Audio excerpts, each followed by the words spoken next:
welcome. If you're new to ACS, I'm Lisha, the president. And we also have Cecilia here, the treasurer. If you could say hi. Hey, it's me. As you hi. As you probably already know, today we're doing a little talk chat with Shaquille-Aaron Keith. If you want to say hi. Yo. Hi. Yeah, so it approximately lasts 45 minutes to an hour, but if you need to dip in and out, that's calm. If you have any questions, put them in the chat because it'll probably be easier for us to go through and manage and make sure everyone's questions get answered. But other than that, enjoy. I hope this could be beneficial, enlightening to you. But yeah, have a nice evening. Shat, if you just want to I know everyone pretty much knows who you are, but if you want to intro yourself, what you're doing at the minute anyway. So my name's that was so good. So my name's Shaquille-Aaron Keith. I'm a multidisciplined artist, poet, dibble and dabble on some bits here and there. Fashion, was also on an amazing TV show with my brethren called PAQ. Just a nice dude with some nice dreams. That was so corny, but yeah, we're here. That was calm. Basically, how we came across this conversation is where I'll show you the actual piece and then you can talk about it. Is this piece right here. Mm-hmm. So yeah, if you just tell everyone what it's about, because your words are probably better than mine. So that piece was called Come to London, You Won't Get In. That's just an idea I had for a while. A pretty simple one, but just one I've had in my head for like a year. And in my experience, before even being in PAQ and being in this whole fashion thing and proper being out there like that, I come from an era where I've always been involved coincidentally in just what's usually going on in London. And that's even that's even going back to the jerking days. If you lot remember, you're a jerk, I know, all of that bullshit, yeah. They used to have these little cliques, if you was the best jerker or whatever, you were always seen as the more popular one. And then, slowly but surely as jerkers start to die out, a song called Goldie drops by A$AP Rocky, the fashion thing starts picking up. And then in that realm now, the best dressed you are, the more popular you are. After a while, you just start to realize it's not even about skill. But unlike the jerk scene that only lasted about 2 to 3 years, this one was still currently in. Fashion is probably one of the biggest things in the world right now.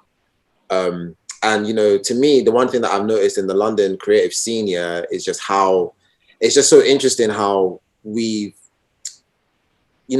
started as a community, as a creative community. What we decided to do is we decided to adopt the high school mentality and decide to separate everyone into the jocks, the cheerleaders, the nerds, the band geeks, whatever else, yeah. And popular, who's not popping, and we got clout, all of this bullshit, whatever. Oh, sorry, should I not swear? Yeah, it's fine. Okay, cool. All this bullshit or whatever. And to me, I found for the longest time, there's just been this structure where you see the same names going to the same places, doing the same shit again and again and again and again. And to a lot of people, since, back then, 10 years ago when the jerk scene was up and, doing its thing or whatever, it just does a lot to people's mental. Constantly, I'm always surrounded by peers who might not be able to get on. And because they can't get on, they feel like their talent isn't as good as it really is, when really and truly it is. It's just people have friends and, people get the idea that once they're on, they need to put on their friends, which isn't bad. But what people need to realize is when you get to that position of power, what you need to start doing is you need to remember why you wanted to get on in the first place. Yeah, to put on your friends, but to also put on people like-minded to you. But once people get into that community, you get engulfed by glitz, glamour, the baitness, the clout, the followers, the oh my god, he's following me, oh my god, she DM'd me, oh my god, rare tete, all of that. And then it just starts to go into this really clicky thing.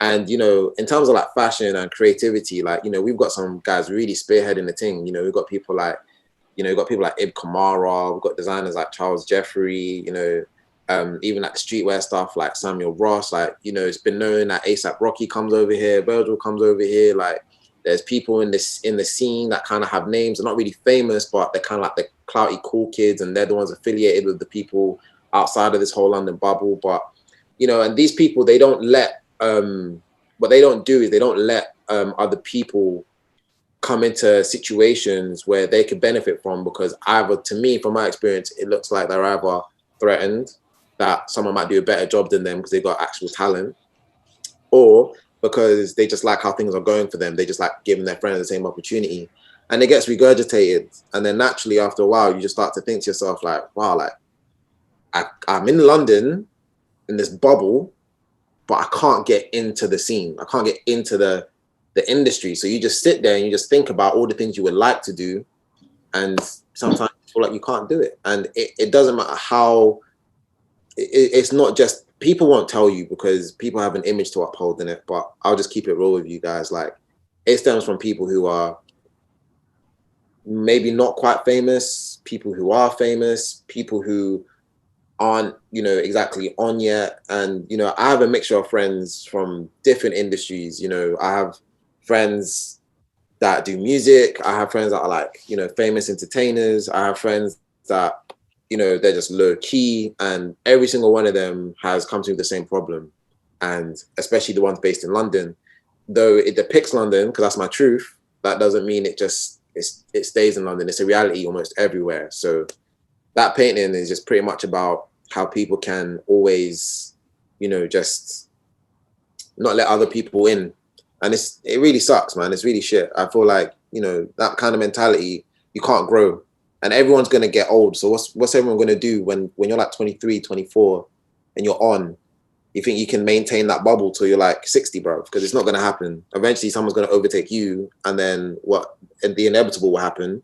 What you've done to others shall be done to yourself. So if you're not letting people in when your time's come and gone and you want to stay on, who do you think is going to keep you on, bro? You weren't letting anyone else on. So yeah, that's what that painting was more or less about, pretty much.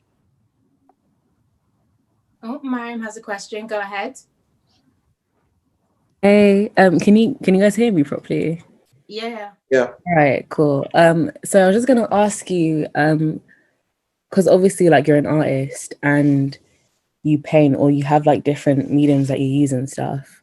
Do you think that you may be in like a slightly different lane? Because when I think of artist, I immediately put that person like a different category in terms of like, you know, like the London Baiteheads and stuff like that. But do you think you're kind of like moving towards a different direction? Because you're saying like you can't maintain this like clout until you're 60, but if you're an artist, obviously you want like longevity and stuff. So yeah, do you think you're going like a different direction, or like how are you navigating it? I mean, I never really felt like I was really in that kind of circle to begin with. It was just it's just sometimes in my paintings and my poetry and stuff like that, I talk from my truth or I talk from the truth of other people's. So that painting in particular, that's just something I've observed. I've always cared about going down in history as like, you know, the people that I care about are people like, you know, Alexander McQueen, not the brand itself, but the actual guy, Lee Alexander McQueen, or people like Basquiat, people like Tupac, people like Nas, people like Maya Angelou.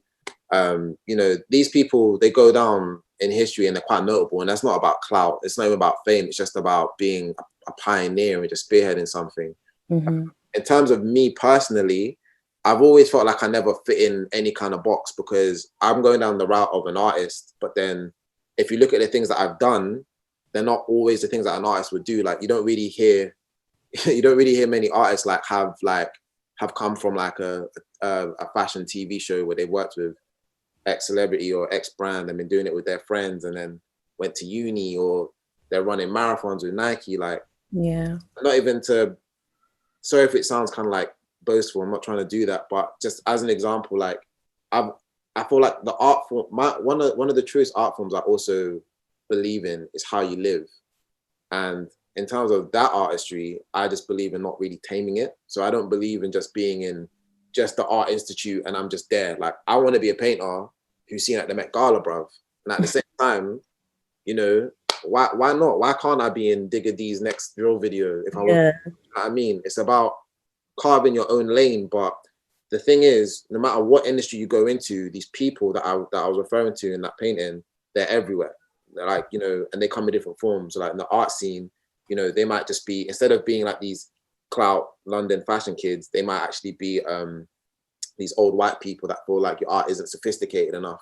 And by sophisticated, maybe white enough. And even if you're white, even then they might think, you know, oh, you're not to our standard, you're not classy enough. And then, you know, in walks in, I don't know, Cedric Underhill, who's some shitty artist, but his parents were, you know, some people in West London who own a bit of property, and all of a sudden bum lick him. Do you know what I mean? Yeah. Dash to the side. So that's what I meant when I'm like, that's the thing that I've seen, because being in PAQ, and I guess that being the big start of my career, like my professional career, where I'm like monetizing shit and getting bread in, like that is where, you know, I've seen a lot of that. I'm pulling up to like fashion shows and that, and couple man know we do PAQ and that, but they don't want to give us no limelight or anything like that, or not even limelight. They want to give us no time of day, I would say, because they're seeing what we're doing is successful,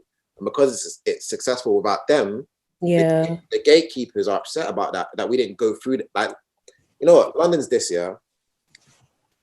You can either go like this and go into the bubble, and it's most likely you'll stay there. You'll never get out. You'll stay in that bubble. Or you can go around. But when you go around, all the people in this bubble are watching you go around and go up. Yeah. Doing this, they're watching you. And when there is a point, like, you know, before you're above them, you're next to them. And when you're next to them, they're like this to you. They don't want to look at you. They don't want to give you the time of day. They don't want to do that. And, you know, those people will be in every industry you go into. From, you know, when you're a lawyer and you're doing your bar test, there's going to be people who feel like only particular people should be lawyers. Or certain scientists believe that, you know, oh, well, you should be a science teacher, not a forensic scientist. And all these people you could be studying with, or all these people you could be, you know, all these people you could be like, I don't know, it even stems to even just, that's why I call it the high school mentality, because that's where the first time you see it. In primary school, you kind of have it, but you don't really, because you're so innocent to it all. But when you hit year 7, year 8, you start to think about your image, you start to think about who you're seen with, you know, presenting. So, but in terms of me in particular, I don't identify with any scene in particular, but I know that I'll have material that will live there. Like, I know ideally one day I want to have my art live in the MoMA. But at the same time, I want to publish a poetry book I would like to see in like Waterstones or something like that. So I'm going to be mixing with publishers and artists. At the same time, fashion's my thing. You know, I model from time to time. Like, I go to these fashion shows, do collaborations or whatever. So I'm mixing with these people. But what am I going to do? Am I going to stay in that bubble, or am I going to go around every single one of them? Yeah. So that's how you got to see it. It's like, yeah, no, like everything you said was facts. And obviously it's kind of cool that you're not capping yourself, or you're not limiting yourself into like one realm. You're dipping and dabbling into different worlds, and you're seeing what works for you. And what was I gonna ask? I think I was gonna ask mainly towards you as yourself as an individual. Like you said, there was a lot of people in the industry that are kind of, you know, they get caught up in it and they don't really, you know, they look at you sideways and they don't really give you the time of day and stuff. But do you think you yourself has struggled with like maintaining some integrity? Because I feel like it probably is very easy to become one of those people. So do you think you have, like, just by, obviously I don't know you, but just by judging you from what you've given us, I think you're maybe kind of, you have some integrity, you're kind of out of the bullshit a little bit, but do you ever get to a point where you kind of get caught up, or have you been caught up in the past? Yeah. Anyone who's climbing the ladder and has said that they haven't got caught up in it, They could be right. More power to those people. Unfortunately, I can't say that, yeah, I've 100% stayed 100%. I mean, I've stayed as real as possible. Like certain things I haven't given up, like what I believe in. I don't know if you've ever seen the TV show at all, but in that, I constantly spoke about how I'm an artist. Yeah. I constantly put on my friends, and they were always Black friends. And Exactly. you know, things like that, like my true deep values. You know, it's you can't. You know, you can cut a tree, but taking out from the root is like the value stuck with you. Yeah, it stuck with me. Yeah. But like I said, you can still cut the tree. So the stuff that's easily removable, like maybe certain things like, you know, how I'm dressed and certain things like that, like maybe that I might have changed, like, because, you know, when I was in uni, my main thing was bread doesn't mean that you can have style. But then going deeper into this fashion world, I'm like, oh, Balenciaga, oh, Dior, oh, and now these are things that I like, I really do. But you know, I'm starting to think to myself like, oh yeah, well, because I can get this and I can get this, I'm the shit. And whether or not that's the fact, if you get too caught up in that, which I have done, like, you know, maybe I don't. The one thing I have always contained is whatever I put out into the world, yeah, like for people to see, it will never be ego. And it would never be like, I would like to think it's not vanity, and I would like to think it's not disrespect. But that's not to say I don't do that by accident, or maybe I do that, whatever, on my day-to-day when I'm mixing with people. And that's definitely something I think like a few years ago, especially when I was trying to adjust to what's going on with PAQ, that I fell into. You know, I was listening to people who I was kind of rolling with when PAQ was happening, and them telling me like, you shouldn't be fucking with that guy, bro. Like, bro, you're Shaq, bro. Like, what are you doing? And I'm like, oh, maybe he's right, you know. Like, yeah, like, I don't need him no more, whatever. Times they were right, times they were wrong. And I think where I was wrong is letting them decide those things for me. Yeah.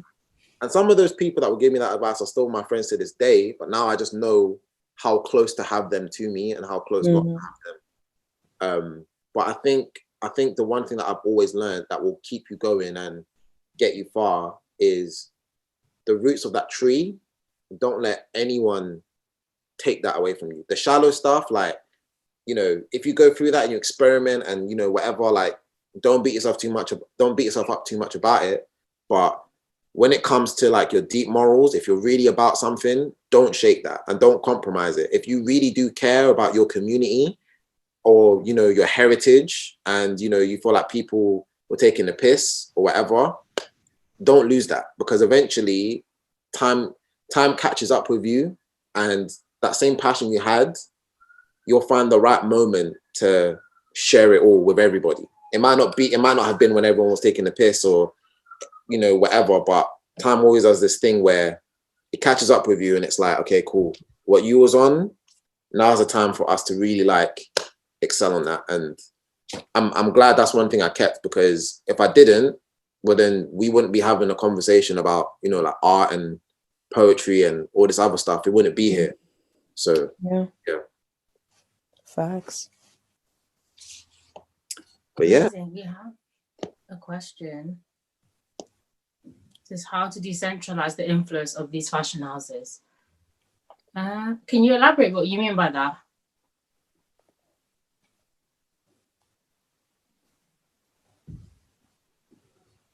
What? Okay, I'll give you time to type.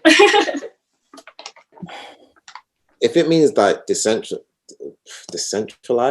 I'm guessing, do you mean like to not allow them to be like the main focus? Is that I don't know, maybe I'm wrong.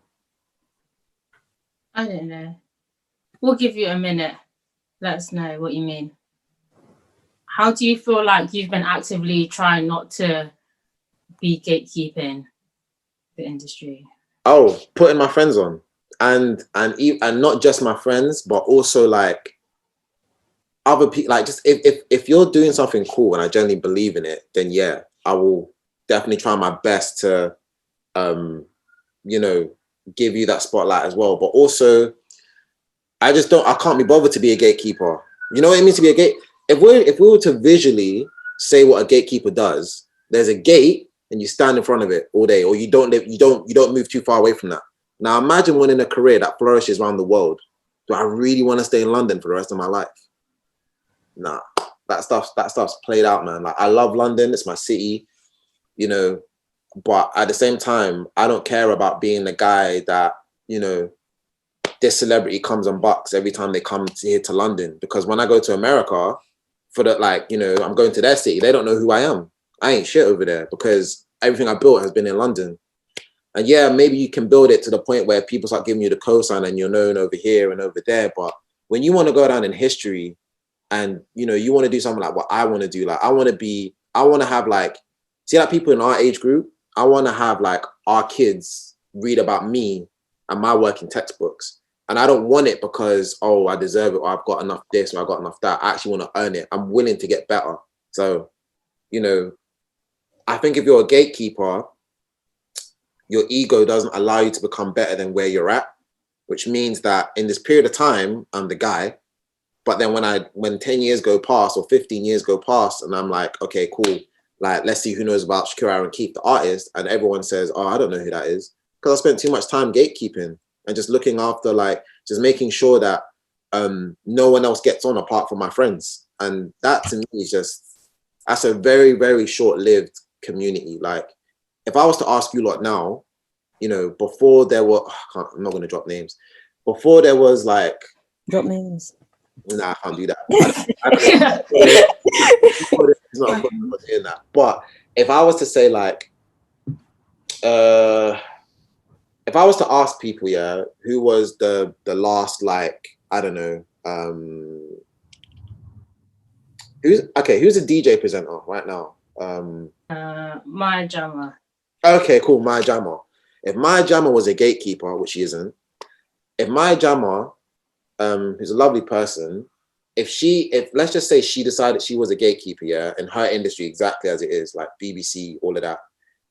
If she spends her whole life just working on that, yeah, and making sure that no one else gets on, and she just does her thing, and she wouldn't be where she is now.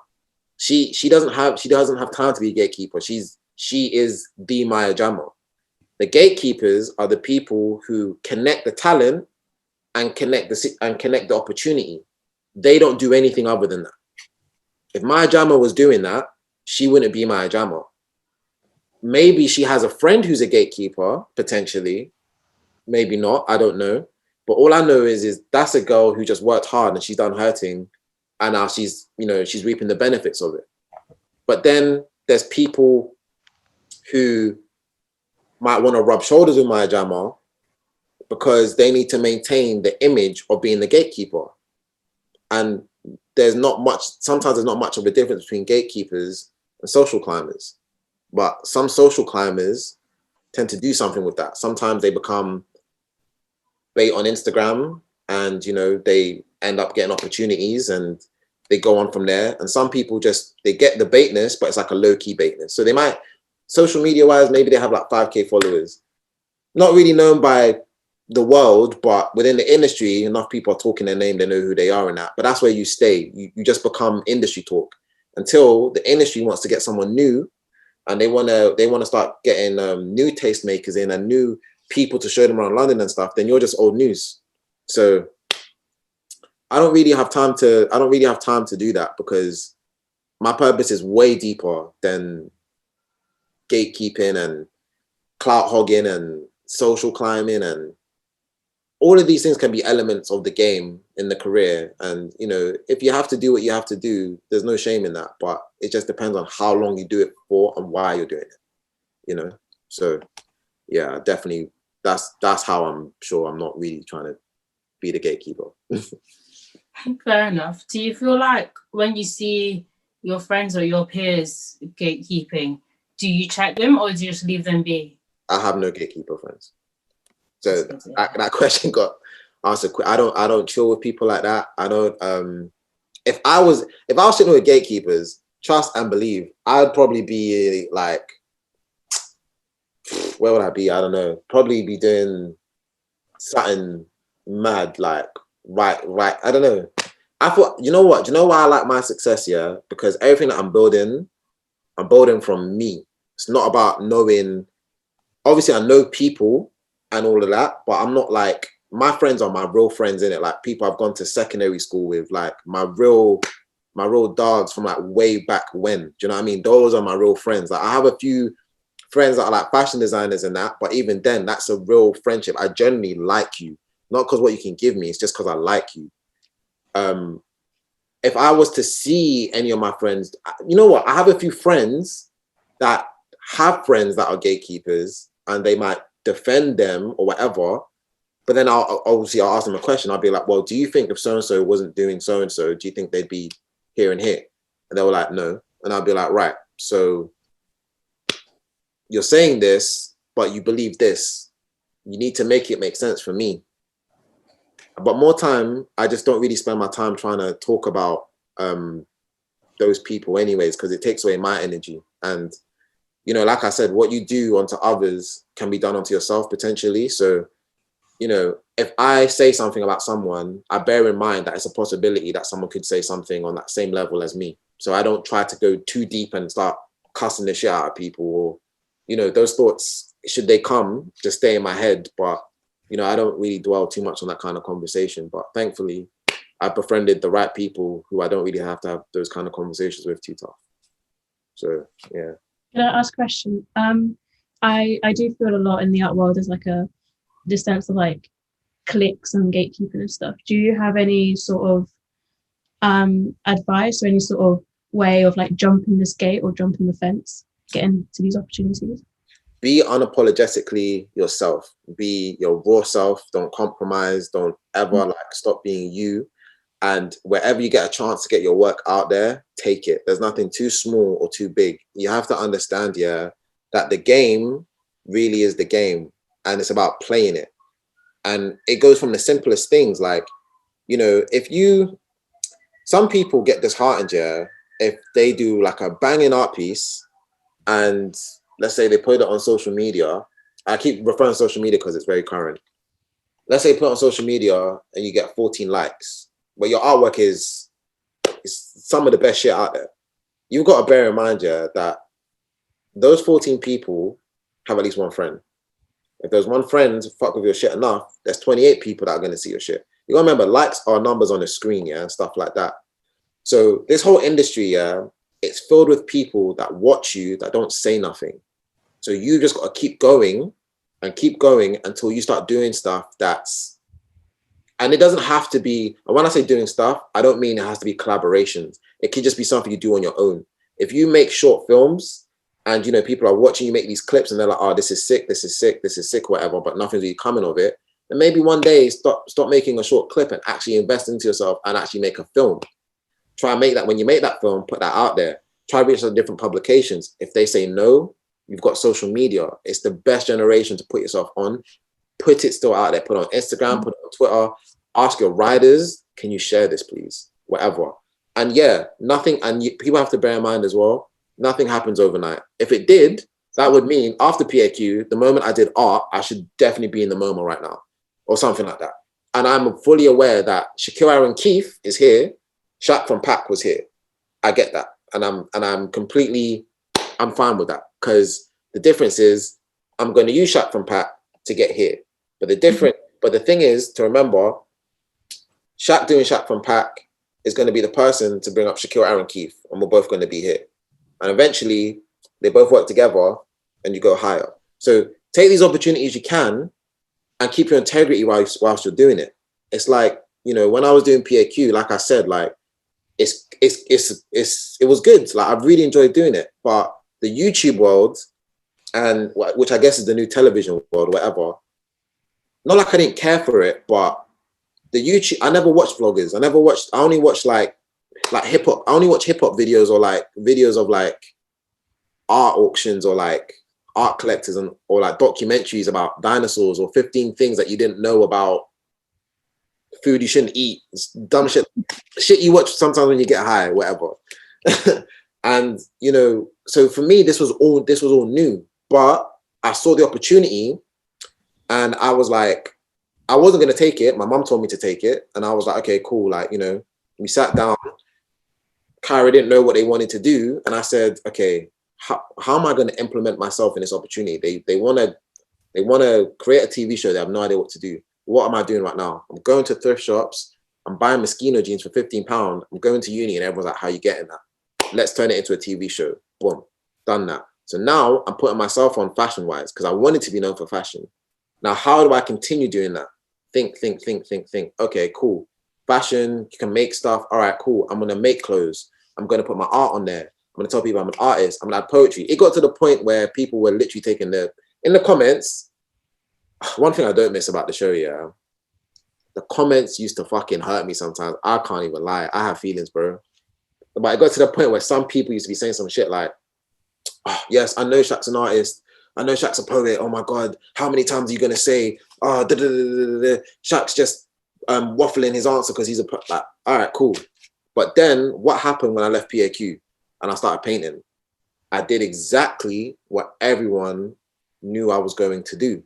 I put myself on and I went through the shits with it. I went through the highs with it, and it paid off in the end because now I know these fashion people and I know these art people, and I do fashion and I do art. And that's how I'm able to do what I'm doing now, because I created my scenario. I never let anyone, I didn't wait for someone to give it to me, be like, hey, do you want to be on a fashion show where maybe you can do some art as well? That's not going to happen. But if I know that's what I want, I'm going to make it happen. So that's why I'm saying, create your own opportunities. And that's how you get around the gate, because people only give opportunities from what they know. Now someone can probably say, do you want to be on a fashion show and be an artist? Because someone did it. But if no one does it, they can't offer you that opportunity that you want. So if you want to get your artwork out there, maybe present it in a way that's never been presented before, or maybe do some art that's never been done before. Like, it's all about innovation and integrity, you know. And the sick thing about those two words is they both start with I. So there you go. Amazing. How did you find that transition from the end of PAQ into being independent? You know what? Real easy, only because, like I said, integrity. Now, on that PAQ journey, I knew that there wasn't going to be a lot of people I like. There's so many celebrities that I met. I'm not going to name drop, but there's so many celebrities that I met, and some of them were absolute dickheads. Like, I just knew I'm not going to be friends with everybody. But the ones I will stay friends with, you know, maybe we work together, maybe we won't. But the good thing is, regardless of all of that, during the show, I was aware of my situation. I'm being seen with cool people that I really mess with. Some, unfortunately, I don't mess with, but it's beyond me. That's just how the nature of the show is. And I'm building a following. And, you know, I don't disrespect anybody who follows me. I don't think just because you're following me and I don't follow you back, that doesn't mean that you're shit. Okay, I appreciate you. So what am I going to do with all of you people? I want to feed you knowledge. I want to feed you shit that you like, or things that I think you might need. So in my art, it's always telling a story. In my poetry, it's always telling a story. And then obviously I understand there's people who are there for the fashion. Like, you know, we do the fashion show. People want to see fits. I like dressing well. I didn't understand it at first because I'm not really, my mind is still in like 2002. So I don't understand the idea of people like liking the idea of following someone because you just like their outfits alone. So obviously there's that realm I want to cater to as well, because like I said, I like the fashion stuff. And I realized how fun it is. And when I start to deep how important fashion is to people, I start taking more seriously. I'm like, all right, cool. Maybe some fit pics here. You know, I like this outfit today. Now, today I might take it with my painting or whatever, like whatever. I'm trying to accommodate to as many people as possible, because essentially you guys are the guys that are putting me in the position that I am. So everything I want to give you guys, I want it to be top notch. So I feel like one thing I just kept with me all the time was, fuck the show. I want to build a connection with you guys. It's not about the show. It's about you guys. It's about, now when I say you guys, I just mean like the people on Insta. So it's like, my following or on Twitter or in real life, like wherever you guys are, I want to always offer you something that you would probably get in a friendship. So my poetry will be filled with advice. My paintings will have meanings. I'll speak for people who don't have the voice to speak up about things that bother them, you know, like that painting. So for me, I always found it easy because I just continued doing what I was already doing in the show. I was putting on Black people. I was talking about the truth. I was highlighting these issues here and there, here and there. You know what? It's all about however you start your career is how your career is going to be. If you start your career dishonest, it's going to be harder when you try to be true. Like, look at how, like, Miley Cyrus's transition. Obviously, I think people accept her now. But when she came out wagging her tongue and twerking, everyone was kind of like, bro, you need to put that blonde wig back on and start singing Best of All. Do you know what I mean? But that's because she was being somebody else. On that show, obviously, we had to filter ourselves a little bit. Like, you know, we couldn't be cussing and blinding. And, you know, I'm a runner, like a proper, like, marathon runner. But at the same time, I love smoking weed. I can't always talk about that because the show is watched by, you know, people from different age groups. Stuff like that, I had to kind of, like, you know, simmer down. And I guess now that I'm on my own, I can be more open and expressive about it, I guess, or whatever. But, you know, I decided to build my career on everything I know best, which is myself. I didn't make my career based on the show. I made the show based on my life. Like, that idea of PAQ, and, you know, Dexter came up with the name, I came up with the idea of it. And, you know, Elias and Danny did put forward some ideas as well, but it was my idea they ran with it. It was Dexter's name that they ran with. And that, to me, is my life. I really went to uni. I really did these things. Everything that I did was just honest. So if you start your career off by being you, it doesn't feel like work all the time because you're being you. So sometimes you forget you're actually working. Do you know what I mean? And I think that's a lot of people's most ideal situations. So for me, transitioning was very easy because I just maintained doing what I was always doing. And I think if you do that, you'll find this a lot easier. You mentioned that you started putting out a lot of fashion stuff because you realized that was what people wanted to see. But how do you find the balance between putting out stuff for the people and yourself? Well, because I feel like, I'd like to think that the people who are here to support me want to see what Shaq would do. So whatever, I only put out what I like. If I drop, no matter what it is, if I put out a poem, it's a poem I like. If it's a painting, it's a painting I like. If it's a fit, it's a fit I like. And the common denominator between all these three things is I like all my poems, I like all my paintings, I like all my fits because it's all me. So after a while, like, you know, you may think like, oh man, these people, they're not fucking with me, whatever. That's probably because you probably started dressing or started putting work out or music out, something like that people wanted to hear originally. I put out what I wanted to see and what I wanted to hear in a way that I understood best. And that created the following of people and support of people that came in my direction. And, you know, I feel like,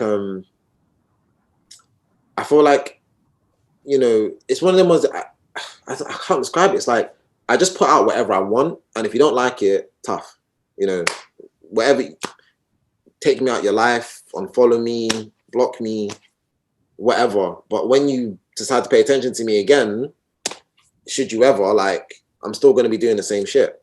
And you have to remember, there's 7 billion people on this planet. It's not hard to remember that at least, if you can bear in your mind, yeah, if you're humble enough to at least say, at least 10 people will fuck with me, you're calm. You can build the most amazing things with just 10 people. So I think that's something to bear in mind. I think it's about confidence within yourself. You got to remember that when you're building yourself, it's all about trusting yourself. If you don't trust yourself, no one's going to trust you. So you've got to be you the entire time. Don't overthink like, oh, do I need to do this for the people? It's for the people when you put it out there, but it's always been for you. So there you go. We've just got another question by Malika. Who are some of your favorite poets? So it's actually crazy because this answer, when I give it to people, I don't know if they're disappointed or if they're kind of like, oh, but I actually don't pay attention to a lot of poets. funnily enough. But if I had to say, I'll get into that. But if I had to say, I'd probably say, obviously, looking at my bookshelf now, Tupac Shakur, Maya Angelou. I definitely, what else is there? You know what? In terms of like books that I've read, poetry books that I've read, I've got a few here, but by authors that aren't, you know, when you pick up a book, you look at it, you like the poetry, but you don't pay attention to the author. I do that a lot. So there's not a lot of poets I could really list you guys. But where I get my influence from poetry is just hip hop music constantly. And I watch a lot. Well, I did, not so much anymore because I've seen all the videos. But I did watch like a lot of like Def Jam poetry. So I like Lauryn Hill stuff, Erykah Badu, Kanye West poetry is sick, DMX's poetry is sick, Mos Def's poetry is sick. My favorite like wordsmith of all time will be Nas. I like the way he breaks down his words. His pockets are incredible. I think MF Doom's structure and approach to the way he writes is good. But these are the guys that I look to. I don't really look to like poets and that, because if you look in the poetry world, you won't find a lot of Black people anyways. And I feel like, you know, the finest form of poetry that people don't even always acknowledge as poetry is like hip hop music, like rap. You take away the beat, certain artists, if you were to listen to Kendrick Lamar, like Element on a cappella, that would just sound like the craziest, like the craziest poem. Do you know what I mean? Like, I think he performed what's that song? What's that song? It's like, is it called Falls Down? Is that it? Is it? I don't know. Anyway, the one that goes, when it all falls down, whatever, that song. He performed that a cappella on Def Jam poetry. And the way he recited it, I was like, wow, this is incredible. There's a lot to take away from this, and I feel it because he's speaking in a way that I understand. But yeah, I'd say that. Also, my mum did buy me all of Shakespeare's poems when I was like 10, 11. So even before like secondary school and all that, I kind of like burnt through those. So it's like, you know, even sometimes the way that I speak, my friends always say, sometimes it sounds poetic because I go from speaking like, you know, like street slang, whatever, and then I mix it with something like, I'll say something like, bruv, that girl over there, she's jarring. Though I do think that she could be quite a nice person, if you know what I mean. Like it always just goes like that, and I feel like that's just how I write. I write how I talk, how I live, and by how I've read, and it just tends to just be like hip hop and some fine forms of literature. So yeah, pretty much. Okay, Mariam says, "What's your top 2 Kanye tunes?" And I'm judging you with this one because you need to choose wisely. You actually need to choose wisely. Top 2 Kanye tunes.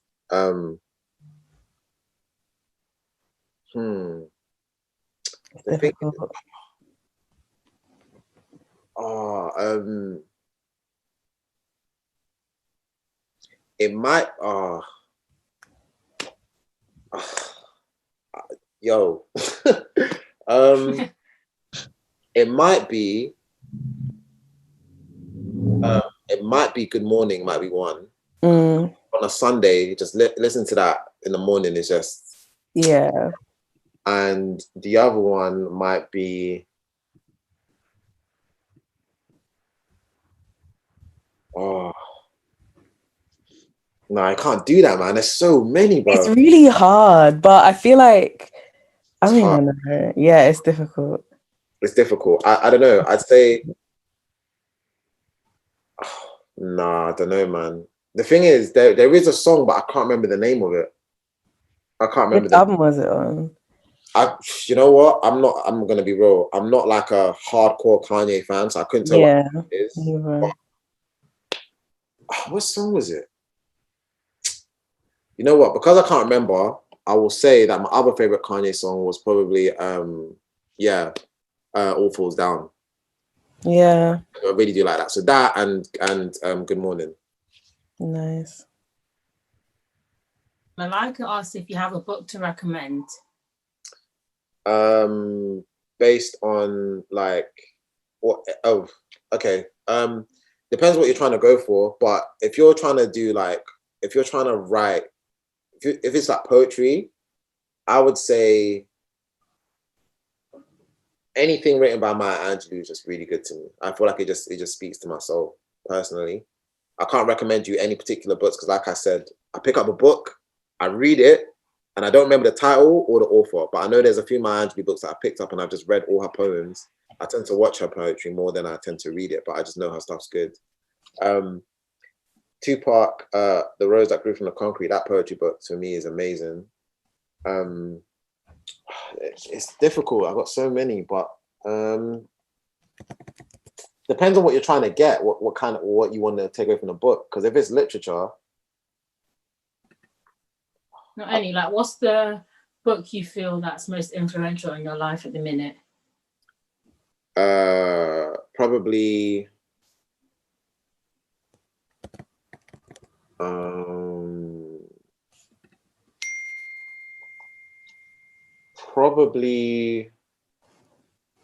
I don't know.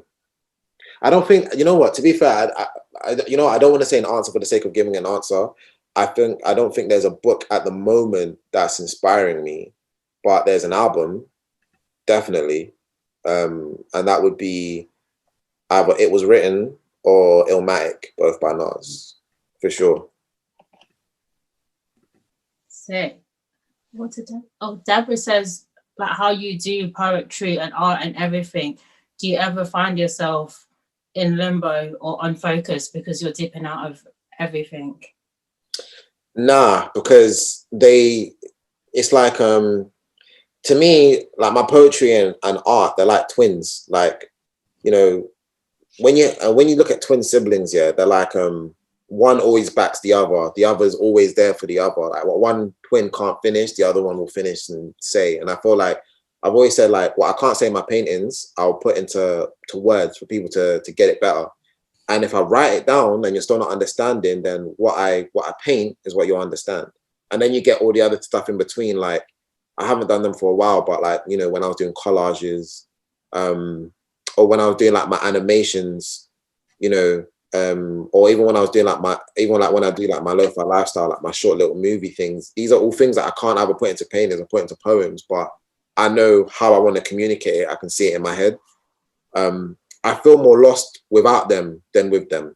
So I never feel like I feel like I'm more in limbo if I don't do anything than if I actually do it. So yeah. No, that's fair enough. We had a question a while back, but it didn't really fit the convo. But Kyra asks, how did you refine your own creative style? That's a very good question. So if you're asking me that, I get it. You're probably out here looking at other artists and thinking to yourself, wow, they have such a sick, definitive style. How did they get there? How do I get there? I'm trying to maintain myself. The answer I'd have for that is you just got to do. Because when you sit there thinking about too much, you'll realize like a lot of time has gone past and you haven't done anything. All you've done is think about it. So I think with me, I ended up just kind of, you know what? It started last year. It started 2019. You know what? No, 2016, 2015 actually, with poetry, I wrote an angry letter to this girl that really like, I was dating a girl and this other girl she really fucked up my situation. I don't know why or how, I don't know what the reason was, but she really messed it up for me. And, you know, I wrote this angry letter to her. But I never sent it. I just wanted to write it out because I really wanted to. And instead of saying her name, I wrote Poison. I was like, "Dear Poison," da, da, da, da, da, da. And you know, my friend found it, and he was like, "Yo, like not on some funny shit, but have you ever considered writing poetry?" And I was like, "Oh, bruv, yeah, I used to write some dumb shit back in secondary school because just to get girls' attention. Like I was that sweet boy with the braids and the one ear pierced and whatever else, and I was like writing these dumb lines to get girls' attention, whatever. I said, other than that, nah, man, that's not really my thing. And he was like, nah, give it a go, like try it. So I tried it. I was just trying to write these poems, and God, in the beginning, looking back at it now, they were probably like worthy of being like 2012 like Tumblr post captions. Like they were terrible, but I was trying. But I kept going and I kept going and I kept going and I kept going. And then, you know, along the way, I started hearing and seeing different things that were inspiring me. You know, I was talking to people. Someone said this. I said, oh, let me grab this sentence. I started listening to like more hip hop. Like I started listening to like Tupac. I was like, I'm still really big on Tupac. But I'm definitely going through a Nas phase right now. So I listened to Tupac and I was like, oh, like this guy's really igniting like I always listen to Tupac, but I was listening to him with a different ear. And he started to ignite my passion. And I was like, okay, cool. I want to passionately write about stuff like this. And then I just kept perfecting it. I started watching how other people were performing poetry. I started going to live poetry sessions. I started seeing people perform. You know, I gave it a break, came back to it, picked up where I left it off, and then kept going. And it just kind of formed into itself. And I just started taking cues from here and there. After a while, my poems in the beginning started having like sentences from hip hop, like my favorite hip hop songs. And after a while, I started restructuring them, and then they came to be. And like my paintings, like the paintings that I put, like the ones that I showed you there, that kind of painting style came about when 2019, I got offered to do a campaign with these other artists in different parts of the world for this app called Visco. Don't know if you've heard of it, whatever. But and I was like, well, okay, cool, yeah, I'll do it. And the bread they was paying was mad bread, like serious, like a good, decent 5-figure check type shit. But they wanted art. Yeah, trust me. I saw your eyes open. I was like, yeah, trust me. So, but they wanted an art piece, and they were coming to come to my studio to come have a look at the art piece that they told me the day before that I should have prepared, but they never told me. So my manager at the time, she bought me a canvas and she locked me in this room. Well, she locked me in a room. That sounds terrible. She told me to go to my studio and just lock myself in there. So I did. And I was just staring at this canvas. I was like, bruv, I don't know what I'm meant to paint. Like, I started thinking about all the anime drawings I used to do back in the day. And what came out was like a head, like a black figure kind of head. And I was like, okay, let me add an eye. That's, you know, how do I feel? Let me just add an eye. Let me do another one. Can't be bothered to fill it in. Let me just draw some lips, kind of make it a bit like me. You know, I got like full lips, whatever. I got like big ears, using my ears, I feel like. And I kind of looked at it and I was like, it doesn't look like me, but it feels like me. And I just wrote unfulfilled under the eye because that's how I felt like I was taking the piss out of it. I was like, whatever. And I looked at it and I hated it and I was ready to bin it. And when they came, they looked at it, they said, yeah, it looks good, man. But you know what? I think we'd rather go with your poetry. And I said, oh shit, they don't like it. Cool. So as I'm getting ready to throw it away, this guy comes along to me and he says to me, oh, wow, that painting's beautiful. Did you do that? I said, yeah, but I hate it. I'm going to throw it away. And he was like, no, please don't. That painting is amazing. And I was like, rah, okay, cool. So I kept onto it. I held onto it. And then I asked my friends about the painting. And, you know, they were just kind of like, they were like, yeah, Bob, this is hard. I asked my partner. She was like, yeah, like, this is sick. Like, I don't know what you're talking about. I was like, all right, cool. So maybe there's something to this. And that painting I did in 20 minutes, but that's just what came out of me. And since then, I've been doing this kind of theme of like, you know, kind of like the black heads kind of thing. And I realized obviously a lot of that inspiration probably was taken away from like Basquiat or whatever, but also like Kerry James Marshall. And then if you look at like my more realistic work that I used to do before that, that was based on like Frida Kahlo and, you know, Max Ernst and stuff like that. And I realized it's like what you consume, you don't realize you're taking it in until you put it out. And I didn't know I could paint like that until I forced myself to do it. So you have to actually do the work and keep going with it in order for you to figure out what your style is. Because if you just stay there and think about it, you won't ever know. And there's so many things you probably do that you probably overlook that probably could be the spark of your genius. But because it's not what you thought your art would look like, you brush past it.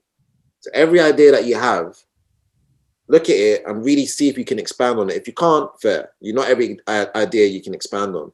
But there's probably so many gems that you've probably dropped that you've overlooked because it's not how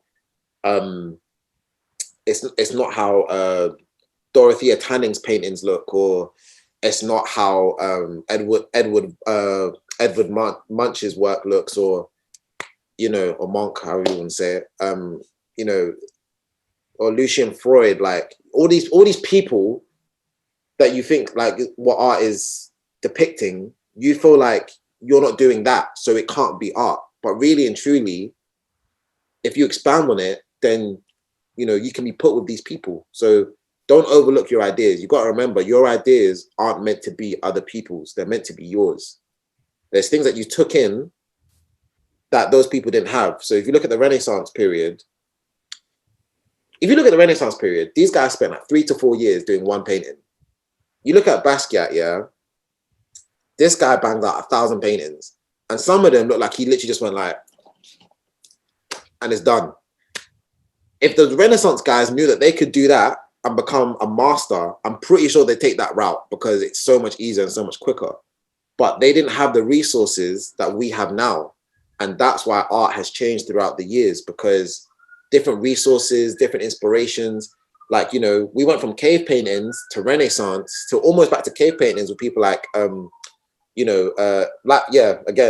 Basquiat or Willem de Kooning, like, where it's very simple, abstract kind of stuff. You know what I mean? You interpret life how you see it. Essentially, that could even be like cave paintings.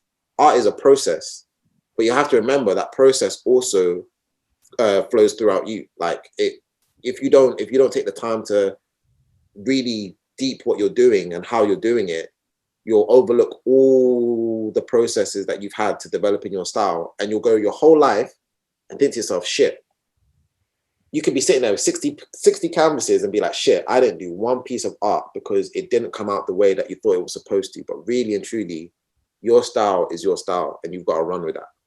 So don't ever like overlook your steps. You just got to piece them together, So, last couple questions. Emmanuel asks, what advice would you give to be taken seriously once you refine your style? Like, I find a lot of people struggle to be taken seriously by brands and whatever. What advice would you give? You can't. There's some things in life you have to understand that are beyond your control. You can't control what a brand thinks of you to an extent. Now, if your page, there's artists whose page is flooded with artwork. It's just artwork, and brands still don't care about them. Then you've got people who do, then you go, I can't, if any of you lot do this, that's calm, do your thing in it. But I can't stand when people like, I don't know how guys do it. I don't really see much with guys, but Kali Uchis did this the other day. You get your batty out, you're half naked, you're next to a canvas. Yeah, you got to remember that it draws attention. You'll get the likes, you'll get the comments, but you're definitely diminishing your value as an artist. So how you represent yourself next to the work also plays a part. But even then, if you do it in a proper way, that's not to say a brand is going to take interest in you. So if you want a brand to pay attention to you and you're an artist, you've got to, it's about supply and demand. So I don't know if any of you lot have ever seen Wolf of Wall Street. And there's a scene here where the guy's like, I want you guys to sell me a pen. And that's what Leonardo DiCaprio said. I want you guys to sell me this pen, whatever. And they all try to sell this pen and they're like, no. So Leonardo DiCaprio goes to his brethren, I can't remember his name, whatever, some Italian looking don, hands in the pen, says, sell me this pen. And then he goes, and then his brethren goes, all right, cool, you want me to sell this pen? Give me the pen. He got the pen, and then he looked at Leonardo DiCaprio and he said, now write your name. And he said, I don't have a pen. He goes, supply and demand, here you go.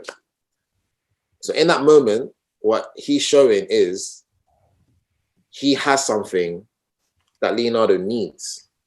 So a good angle to think is to portray yourself in a way that these brands would need. What about you do they not have already that might boost their likability, something like that? How are you separating yourself from all these other artists?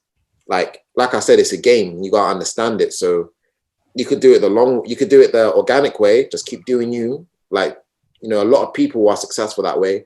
Or you can strategize it and you can think about, what do I need to supply to these people that they don't have already? How am I, you know, and even at that point, you can't do that and think to yourself, okay, I only want Prada. Prada's going to come to me. Prada's going to come to me.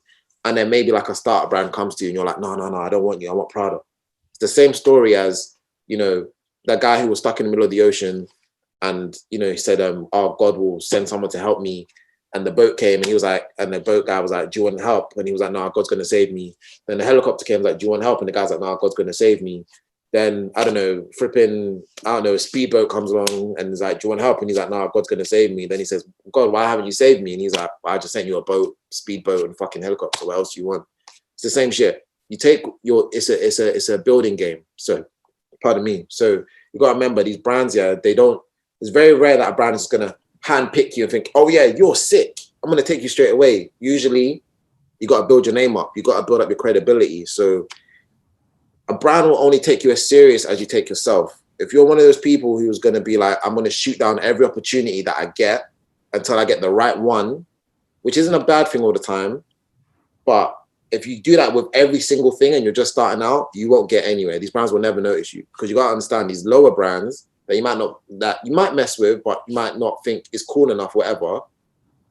They have an audience, and what you want to do is merge your audience with theirs. Because if you have 100 people looking at you and they have 200, but you're looking at Prada's 5 million, you've got to remember, you can't go from 100 to 5 million overnight. You go from 100, you get the 200, that becomes a 300. When you get to the 300, someone else with 500 will come. You get to 800. Once you get to 800 people looking at you, you get someone else with 1,000. When you get 1,000, you get 1,800, and it goes up and it goes up and it goes up. So you just got to keep building, and you find your style naturally. Don't force nothing. Just be you. Let the brand buy into who you are, rather than, you know, you try to embody them. Because at that point, you just become an influencer. So, yeah. No, facts. Excuse my change of angle. My phone is dying. Sorry. There's more questions. Oh wait, no, 2 more questions. By Brendan, are there any emerging established fashion designers from London that you're rating at the moment? Yeah, my friend Thomas, he does a brand called MMRMS. He just got an ID feature, Face magazine feature. I think he's got a Vogue Italia thing coming out soon as well. Yeah, but MMRMS.studio on social media. I feel like his stuff is good. His brand embodies the queer Jamaican like black culture, which is really sick, because that's all of the things that he is. He's gay, black, and unapologetically Jamaican, and he's one of the waviest guys I know, like one of my best friends. And yeah, his clothes are absolutely astonishing. And I'd also say who else? What's one looking at? You know what? There's this guy, yeah. I think everyone knows who he is though. He's from CSM. And I think his name is like Ding Zan or something like that. And his clothes kind of look like Yeezy stuff. Yeah. Yeah, his stuff is, oh my God, crazy. Any other name that I was to drop, other than, even that one was already kind of bait, but any other name that I drop would just be a name that you guys probably already know or consume. So not really a point saying them. But yeah, I definitely say MMRMS for sure. Oh, no, yeah, that's it, yeah. Fair enough. You sure there's one came to mind in this, like... Sorry? You look like one came to mind, but you decided not to say it. Nah, a few came to mind, but then I was like, oh, but they're already kind of known, like, you know, there's... I mean, yeah, I mean, these brands are cool, innit? Like, but they're already kind of like out there. So I'm kind of on just putting up people that I feel like deserve more of a, this girl called Tumi Sola. She has a brand called Tumila. Her brand is crazy. She's a friend of mine. Sorry? No, I said, am I right? You used to shout her out on PAQ all the time. Yeah. Like her stuff, the way it's evolving is crazy. Oh my God, her stuff is like, yeah, it's different, man. She won the to get a position in the University of Westminster fashion show, which is actually where we went for uni. And yeah, her stuff premiered there, and it was absolutely astonishing, man. It was like a mixture of like high end 2000s, like it was just different, very different. And she had a placement at Burberry, and she turned down a placement from Margiela, JW Anderson, and what's the other one? Might have been Alexander McQueen. So she's a top tier designer, like proper. So yeah, I definitely recommend those two. And obviously shout out to all the other ones that are kind of, I guess, out there, like, you know, Bianca Saunders, Moa Lola, Soul Nash, Maximilian, who's new on the scene as well. His stuff is crazy, can't lie. His stuff is crazy. Yeah. Shout out all them guys, man. Sick. Last question. I'll say this and like 10 more things will come in the chat. But do you ever feel pressured to constantly create and produce to a point where you don't want to have a break because you feel like you make them stale, out of date, people won't remember you anymore? Say that one more time. Like, do you feel like you constantly need to create because if you have a gap, you will not be relevant anymore? Oh, okay. And in terms of the other questions, if you still wanted to ask me them, I don't mind answering them. It's up to you guys. If you guys don't have the time, that's cool. But I'm chilling if you guys want to still go through them. And in terms of the, you know what? I went through that. I definitely went through that. I felt like I had to paint. I was like, oh my God, I have to paint. I have to paint. I have to paint. I have to paint. I have to post. I have to post. I have to post. But you know what? Yeah, it's not realistic. Some people work like that. Some people don't. You know yourself better than anybody else. There's no point. What's the point in banging out 10 paintings? That's shit, yeah, as opposed to one beautiful masterpiece. I'd rather paint one Mona Lisa than have 100 stickmen. So if it means that, you know what, yeah, if you're a believer in God, if you believe in the universe, if you believe in Allah, who, like, whatever you believe in, if you believe in that higher power, that higher being, that higher entity, you'll know that your cards are already played out. Even when it comes down to Instagram posts and losing followers and gaining followers, it's all part of your journey. Like, you can't sit there and think to yourself, oh my God, like, I need to paint. Don't get twisted. I still feel like that. Like, I didn't go to the studio today and I feel like shit. I'm like, oh, I really want to put out that painting. But, you know, if you don't have anything to put out, then you don't. I mean, some of the masters of this are obviously people like Kendrick and like J. Cole. These people didn't put anything out, but then, you know, you look at Pablo Picasso, who's been said to have painted at least over 50,000 paintings in his lifetime. 50,000, right? 50,000 paintings. There's a whole museum of just his work in, I think it's in one of the Spanish islands. I don't want to say Barcelona. It might be Barcelona. I don't know. But one of the Spanish islands, the Picasso Museum. All of his work. And it's about, yeah, between the 50,000 and 150,000 whatever pieces he's done in his lifetime. You can even Google that. And, you know, these two obviously there's two different like kind of careers, but music is something you can do way more, I find, and it's way more accessible than art is. But you got this man over here who did that many paintings, as opposed to these musicians who decide to, they might have endless amount of tracks, I don't know, but they don't put out music all the time, but they maintain their relevance. When you do shit that matters, it doesn't matter about relevance. When people, it's like what I said, supply and demand. When you give something that people need, when you create something that resonates with people, it doesn't matter how often you put it out, it will mean something.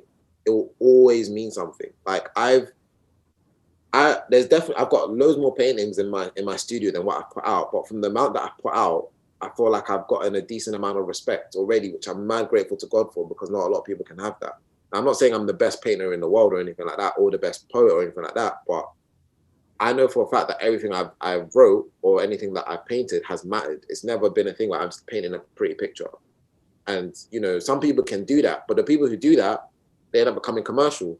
And they put out a lot of work, like Cause, because he has to do that. If Cause stops tomorrow, he has enough work out there to be like, okay, cool, but you're not really checking for him, as opposed to if someone like, Kehinde Wiley or, Kerry James Marshall is putting out work, because, these guys are making masterpieces, like beautiful masterpieces. Cause is a commercial artist, but you don't really care. It's when you go commercial and you keep pumping out work, you end up going commercial, and your value and money goes up, but your value as like the artist, I feel like, to me, just goes down. You become part of pop culture, and the only person I feel like that really rode that really well was Andy Warhol. So unless you're him, I'm not really in a rush to really be putting out work like that unless I know I can do so. So yeah. So do you feel like being popular is a bad thing? No, being popular is amazing. Oh my gosh, like, bruv, I don't know how popular I don't know if there's a scale of how popular I am or whatever, but the popularity or the support that I have, I love it. But at the same time, I'm not gonna become a slave to it. I'm not gonna be like, oh my God, I need this. Like, I need to slave away and put out work so people can keep giving me this love. Like, if people love you, bro, they love you. If they don't love you, they don't love you. You see these TikTok stars, yeah? My bad to anyone who's trying to be a TikTok star, innit? But for a lot of these TikTok stars that I've seen, all TikTok is, yeah, is videos about you doing bullshit, right? I'm sure there's more to it. Some people do political stuff, fair enough. Some people do whatever else. But all these viral TikToks, it's about attention. And when you go viral, you get gassed because you're popular. And then you chase that urge to go viral again. And when you don't, you get disheartened. I'd recommend anyone on here to watch a film called Spree. That will put everything into perspective for you. It's on Netflix. Trust me, I don't become a slave to it. I think I was a slave to it most at PAQ, because there was so much, like, walking outside and, oh my God, it's Shaq. Like, oh my God, people taking pictures with me. I'm like, bro, I loved all of that. There's not a second I missed, but, sorry, like, there's not a second I don't, there's not a second I miss. Like, I miss being outside and, people appreciating, like, telling me face to face like how they appreciate my stuff. I miss that all the time, but I'm not going to sit here and be like, okay, what can I do that's going to make people fall even deeper in love with me? I'm just doing me, bro. I'm chilling. Like, popularity, like, you have to understand, popularity is perspective. It's all subjective. If everyone decides tomorrow that Travis Scott is uncool, then Travis Scott really is uncool, because it's the popular vote. Like, you know what I mean? And if you become a slave to it, if people start to not like you, that will do some madnesses onto your mental. So I would honestly say, like, don't become a slave to that shit. That shit will literally you're chasing a very deadly dragon, man. Like, everything is good in moderation. Appreciate the fact that people appreciate you, and keep it calm. Just find the balance. Don't exhaust yourself beyond what you can do just because you're chasing this. Oh, I got this amount of likes today, or this person told me I'm paying today, or this and nah, man. Fuck all of that, man. Just be cool.